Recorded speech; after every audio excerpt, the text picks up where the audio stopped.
Dificuldade tamanha em crer em Deus, crer que Deus existe, crer que Deus é quem está no controle, crer que Deus está presente, crer que Deus está agindo, crer que Deus ama. Por que essa dificuldade? O que impede o homem então de ter esse conhecimento de Deus? É exatamente o pecado, né? O pecado é que trouxe então essa falta de comunhão com Deus. Antes do pecado, Deus conversava com o homem na viração do dia, tinha íntima comunhão com o homem. Mas a partir do pecado, então, é que houve essa separação e o homem, então, perdeu essa comunhão com Deus. E Deus é um Deus santo, ele não tem comunhão com o pecado. Para que o homem possa ter comunhão com Deus, conversar com Deus, ser ouvido por Deus e também ouvir Deus, é preciso que ele se arrependa dos seus pecados. Então o pecado é que faz barreira, faz divisão entre Deus e os homens. E para retirar essa barreira somente através de Jesus Cristo. Ele que levou os nossos pecados sobre ele na cruz do Calvário. Número 9, aí, para completar. Ora, o homem natural não compreende as coisas do Espírito de Deus. Então o homem natural, o que é homem natural? O homem natural é aquele que ainda não aceitou Jesus como Senhor e Salvador. Não teve um arrependimento de pecados. E existe o que? O homem espiritual. O que é o homem espiritual? Aquele que aceitou Jesus como Senhor e Salvador, recebeu em si o Espírito Santo. Esse é o espiritual. E existe também o homem carnal. Qual é o homem carnal? É aquele que aceitou a Jesus como Senhor e Salvador, mas deixou a sua fé, deixou a comunhão com Deus. Ele passou então a ser carnal, a ser inimigo do Evangelho. Então, por que o homem natural não consegue então entender as coisas do Espírito de Deus? Então diz que é porque lhe parecem loucura e não pode entendê-las. Então para ele é loucura você falar para um homem natural que Deus mesmo veio à terra, se fez homem e morreu na cruz. Ele vai falar que você está louco. Como pode uma coisa dessa acontecer? Deus não pode fazer isso. Deus não faria isso nunca. Então a mente humana não consegue entender essas coisas. Então, também diz que porque elas se discernem espiritualmente. Essas coisas de Deus só se entendem espiritualmente, pela revelação do Espírito Santo. Como é que você vai entender, por exemplo, que Maria não pode mandar em Jesus, ela não pode interceder por nós? Você não vai entender isso nunca se você é católico. Enquanto você for católico, não vai entender nunca.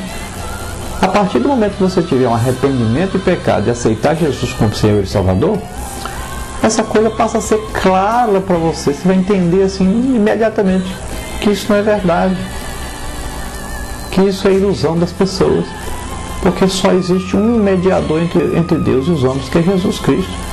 Só existe um intercessor entre nós e Deus, é Jesus Cristo. Você vai entender isso claramente, mas só a partir do momento que aceitar Jesus como Senhor e Salvador. Por quê? Porque isso é revelado espiritualmente, é revelado pelo Espírito Santo. Enquanto você não o tiver morando em você, você nunca vai entender isso, não adianta. Não é pelo convencimento que você vai entender. Mas quem tem que se convencer você é o Espírito Santo, não somos nós.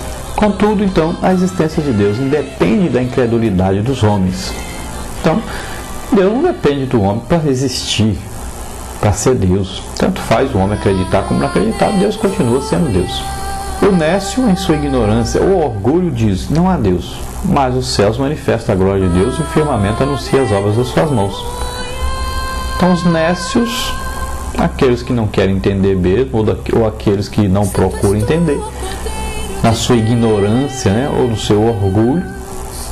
Então ignorância para aqueles que não procuram, não querem saber e procurar entender, e orgulho para aqueles que não precisam de Deus, acham que não precisam de Deus, acham que são superiores, acham que a vida deles sem Deus funciona melhor. Então para esses, eles dizem que Deus não existe, né? Embora Deus continue manifestando a sua glória manifestando seu poder e mostrando ao homem de todas as formas que ele existe.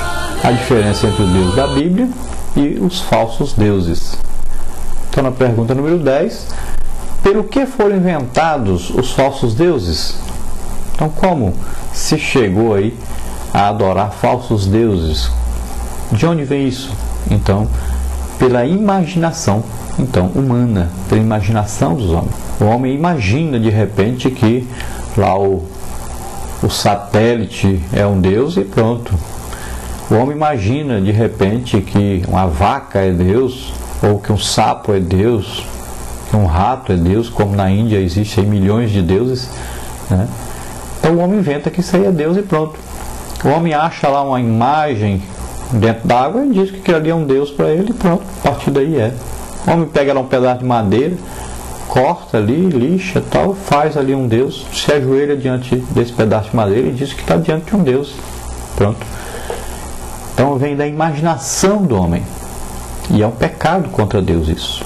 Número 11. O Antigo Testamento apresenta-nos uma variedade de falsos deuses. Cite alguns deles. Então os mais famosos aí na Bíblia, nós podemos citar no Antigo Testamento Baal, Moloque e Azerá. Os três deuses aí mais adorados aí no Antigo Testamento, né? Esses três deuses. Número 12, para completar. Só tu és Senhor, tu fizeste o céu dos céus e todo o seu exército, a terra e tudo quanto nela há, os mares e tudo quanto neles há, e tu os guardas com a vida a todos, e os exércitos dos céus te adoram.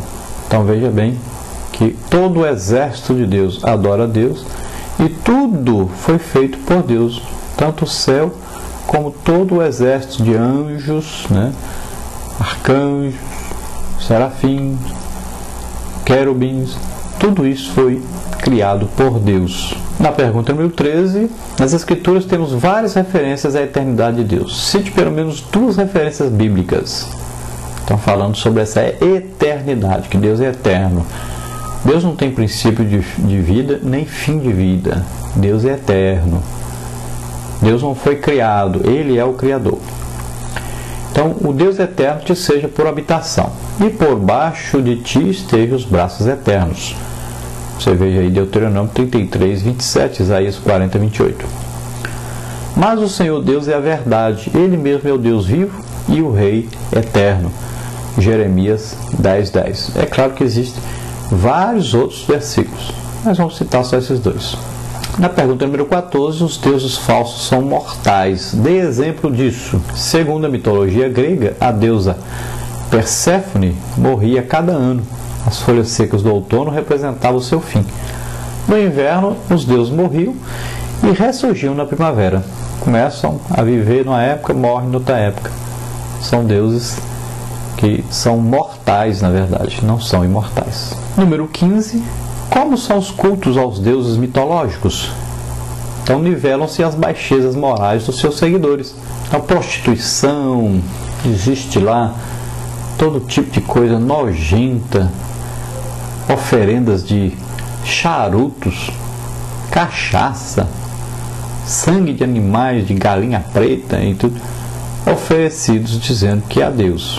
Onde é que Deus ia mandar o homem se matar fumando, bebendo, prostituindo? Também muitos rituais dedicados a esses falsos deuses são cultos aos demônios, movidos por orgias sexuais, alucinógenos e sacrifícios humanos. Então chegam, como no espiritismo científico, né? Chegam até a oferecer vidas humanas, crianças, né? Sacrificam vidas para oferecer esses deuses.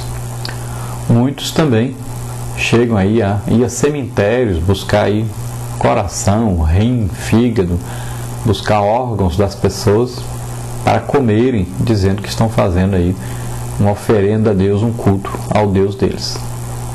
Então são todo tipo de coisas terríveis que as pessoas fazem, se batem, se machucam, fazem tantas coisas, dizem que estão cultuando o seu Deus. Depois 16, complete. O Deus da Bíblia é santo. A santidade do Senhor, nosso Deus, é um atributo inerente à sua majestade, pureza e perfeição. porque eu sou o Senhor vosso Deus, portanto vós vos santificareis e sereis santos, porque eu sou santo. A palavra de Deus dizendo a santidade do Senhor. Santidade é a separação, é falta de total comunhão com o pecado. Não existe nenhum pecado em Deus, Ele é santo. Então é um atributo que é inerente somente a Deus, a majestade, a pureza e a perfeição de Deus. Não existe outro ser santo como Deus. Ele é a própria santidade. Então, não existe nenhum Deus desses deuses aí que possa dizer que é santo como Deus é santo. Os deuses aí têm até prostitutas a seu serviço, né?